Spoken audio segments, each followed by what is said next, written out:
안녕하세요. 조포유채입니다. 이번 영상에선 내신이 치열한 학교의 특징에 대해서 말씀을 드릴 건데요. 일단 저는 한 학교에만 근무를 했어요. 그래서 다른 학교들이 어떤지는 제가 직접 경험하진 못했습니다. 예, 사실 그래요.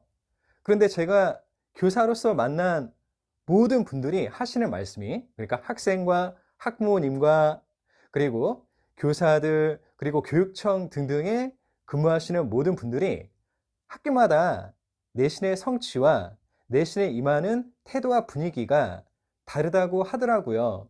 그리고 제가 근무하는 학교는 내신에 대한 그런 의지와 임하는 태도, 그 분위기가 매우 뜨겁다고 하더라고요.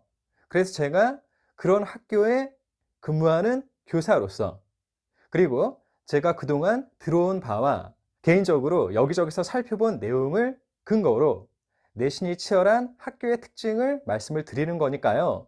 혹시 이 영상 보시고 불쾌하시다면 좀 미리 양해 부탁드리겠습니다. 교사 1인의 생각으로 봐주시면 되겠어요. 자, 그럼 이제 말씀드립니다. 내신이 치열한 학교의 첫 번째 특징은요, 공부를 한다는 거예요. 공부를 한다는 거. 일단 내신이 치열하다는 건 그 학교에서 치르는 정기고사와 수행평가 등등을 열심히 한다는 거죠. 그럴 가능성이 매우 높죠. 그런데 내신이 쉽고 편하다는 거는요, 아무래도 그 반대겠죠. 제가 자세히 말은 하지 않겠습니다. 그래서 내신이 치열한 학교, 내신에서 바라는 등급을 얻기가 어렵다고 하는 학교는요, 학생들이 학교의 수업과 정기고사와 수행평가에 열심히 임한다는 거예요. 이제 내신이 치열한 학교의 두 번째 특징인데요. 그건 바로 공부가 된다는 거예요. 자, 내신이 치열한 학교는 앞에서 학생들이 공부를 열심히 할 가능성이 매우 높다고 그랬죠. 공부를 열심히 하는 학생들이 많이 있다는 건 그 학교의 분위기가 공부를 한다는 거죠. 이게 소위 면학 분위기라고 하는데요. 사실 면학 분위기만으로 공부가 되어지는 게 있어요. 예. 그러니까 이게 무슨 말이냐면 어떤 학교는 수업 시간에 눈을 뜨고 시험 기간에 공부를 열심히 하고 그리고 수업 시간에 적극적으로 참여를 하는 게 당연한 거예요. 그런 분위기에 있는 학생들은 자기가 공부를 구태하지 않는다고 하더라도 그 분위기에 영향을 받죠.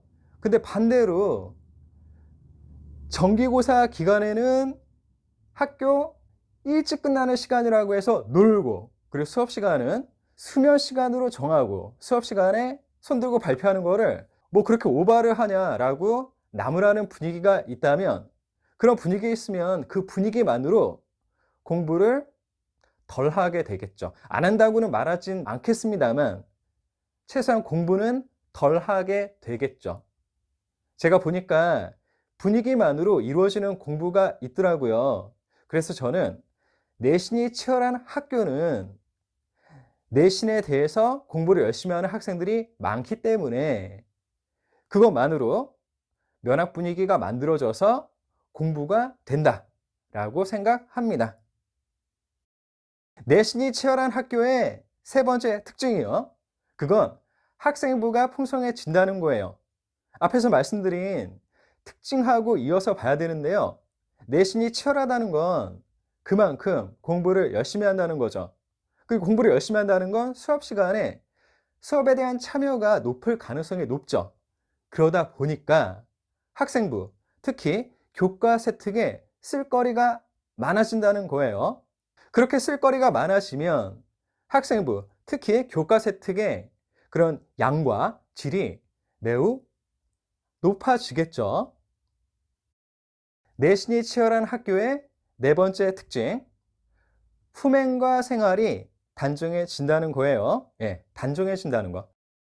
주의하실 거는요, 단정해진다는 게 올바르다라는 건 아닙니다. 그냥 neat and simple, 깔끔한 거죠. 이렇게 보세요.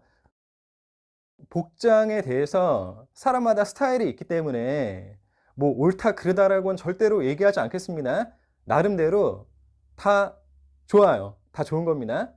그런데 내신이 치열한 학교를 다니는 학생일수록요, 좀 그 품행과 생활이 단정해 보입니다. 예, 단정해 보여요.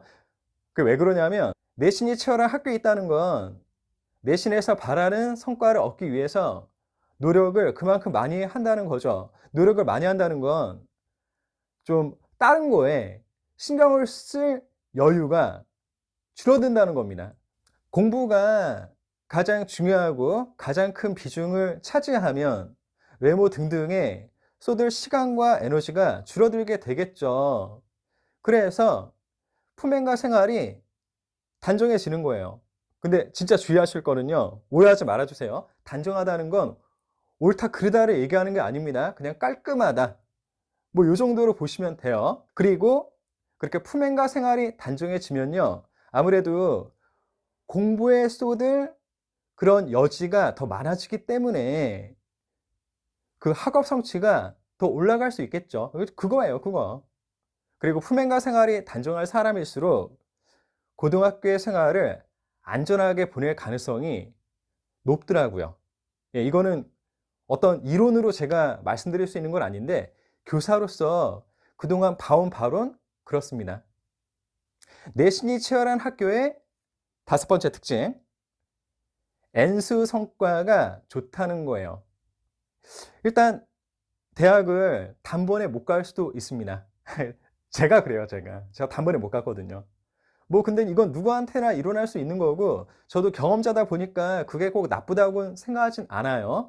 그래도 단번에 붙길 바랍니다. 아무튼 제가 근무한 학교의 경험으로 보면 그 N수를 하면요, 정말 눈이 띵 하고 나올 정도로 엄청나게 발전된 성과를 이루는 경우가 많더라고요. 이거 제가 학교 이름은 대진 않을게요. 근데 최고 레벨 학교를 가는 성적이 엄청 올라가지고 최고 레벨의 학교 가는 학생들도 매년 몇 명씩 있습니다. 예, 진짜 이거 놀라워요. 근데 저는 단순히 N수생이니까 된 거야 라고 생각하진 않아요. 그게 뭐냐면 3년 동안 내신이 치열한 학교에 있으면서 자기가 학습 방법과 공부를 하는 태도를 익힌 거죠. 그게 배워버린 겁니다. 그러니까 비록 그 3년 학교를 다니는 동안엔 그동안 익힌 것들이 성과를 내지 못한다고 하더라도 드디어 졸업을 하고 나서 자기가 마음 먹고 집중해서 공부를 하니까 그동안 배웠던 거, 쌓아뒀던 게 터져 나오는 거죠. 그래서 저는 N수 성과가 좋다고 생각을 해요. 자, 단번에 붙길 바래요. 정말입니다. 그래도 혹시 그 성과를 이루는 시기가 좀 늦춰진다고 하더라도 N수 성과가 좋다는 그런 해피엔딩이 기다리고 있더라고요. 자, 이제는요, 내신이 치열한 학교에서 아쉬운 점, 이 부분을 말씀을 드릴게요. 첫 번째 아쉬운 점은요, 놓아버린다는 거예요. 놓아버린다. 예, 공부를 놓아버리는 겁니다. 자, 그 내신이 치열한 학교에 오는 학생들은 사실 내신이 치열하다는 걸 알고 와요. 자, 중학생 여러분이 고등학교를 지원할 때 그냥 지원서 내고 가는 경우는 사실 거의 없죠. 그냥 인터넷에서 이거 검색만 해도 다 나오잖아요. 그런데 중학생들이 고등학교에 대해서 가장 궁금해 하는 거는요, 내신이더라고요. 내신이 치열한가? 그 다음에 입결이죠. 예. 입시 결과가 어떻게 되나? 어떤 대학교를 몇 명 보냈나? 그리고 그 정도의 정보는 검색만 해도 다 나와요. 예. 그러니까 내신이 치열한 학교에 왔다는 건 뭡니까? 내가 그 어려움을 감수하겠다고 결정을 한 거죠. 예, 그겁니다. 나 3년 동안 열심히 공부하겠어 라고 각오를 단단히 하고 온 거예요. 자, 그런데 막상 오니까 맞닥뜨리는 현실이 만만하지 않습니다. 일단 내신이 치열한 학교에 있는 학생들은요, 모두 나 3년 동안 공부 열심히 하겠어라고 각오를 한 거예요. 똑같이 각오를 한 거죠. 그리고 다들 열심히 합니다. 그럼 어떻게 돼요? 내가 태어나서 처음으로 공부를 이렇게 열심히 했어도 남들도 똑같이 열심히 하니까 그 성과가 중학교 때처럼 나오지 않는 거예요. 그래서 그 학생들 중에서 바라는 성취가 나오지 않으니까 마상을 입는, 마음의 상처를 입는 경우가 나옵니다. 저 태어나서 이런 성적 처음 받아봐요 라는 말은 제가 특히 고등학교 1학년 담임할 때 늘 듣는 말이고요.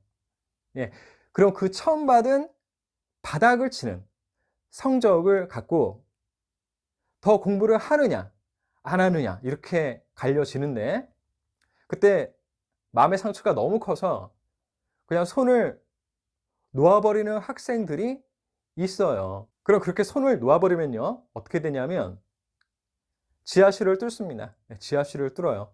보통 우리가 자기가 바라지 않는 성과가 나오면 바닥을 친다라고 그러잖아요. 근데 바닥이 아니에요. 제가 고등학교에서 근무를 하다 보니까 바닥이 끝이 아니라 그 바닥을 뚫고 지하실이 만들어지더라고요. 예. 그 몇 층인지는 제가 말할 필요가 없을 것 같고요. 뭐 지하야 뭐 뚫으면 뚫는 대로 계속 나오는 거죠. 예. 그거예요, 그거. 지하실을 뚫습니다. 그리고 완전히 참 이게 되게 안타까운데 공부를 해야 하고 그리고 공부를 하면 되는데 그걸 안 하니까 계속 바닥으로 가는 거죠. 예.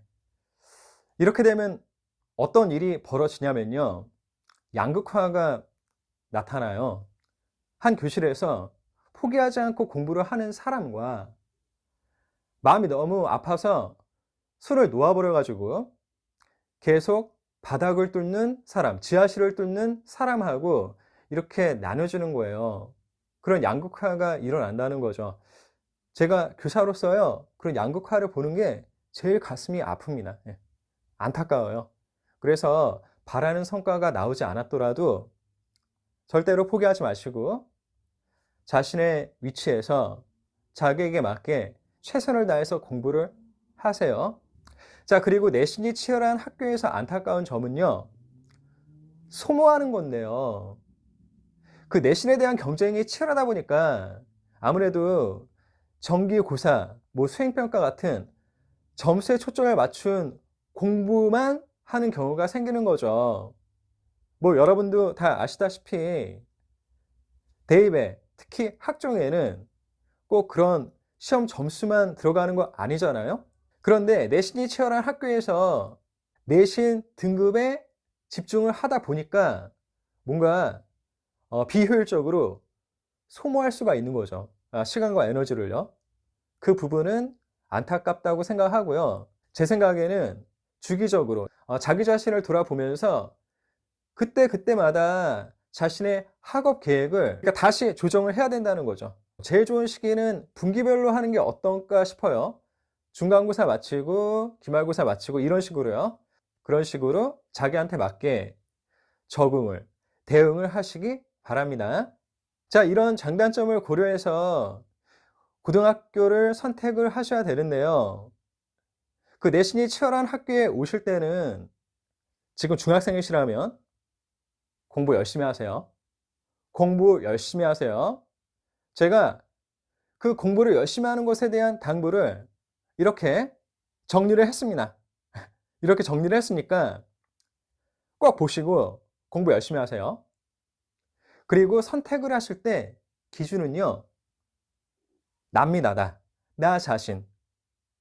구체적으로 말씀을 드리면 내가 그 치열한 내신을 어느 정도로 성취할 수 있고 그리고 어떤 결과가 나오더라도 얼마나 버틸 수 있고 그리고 완주를 할 수 있는지 이거를 봐야 돼요. 꼭 명심하시고요. 아무쪼록 앞으로 살아가실 고등학교의 시간이 행복하시길 바랍니다. 계속 응원할게요. 응원합니다. 화이팅! 더 좋은 수업, 더 좋은 세상. 언어를 넘은 치유. 이 꿈에 함께 하셔서 감사드립니다. 그럼 행복하세요. 다음에 또 만나요.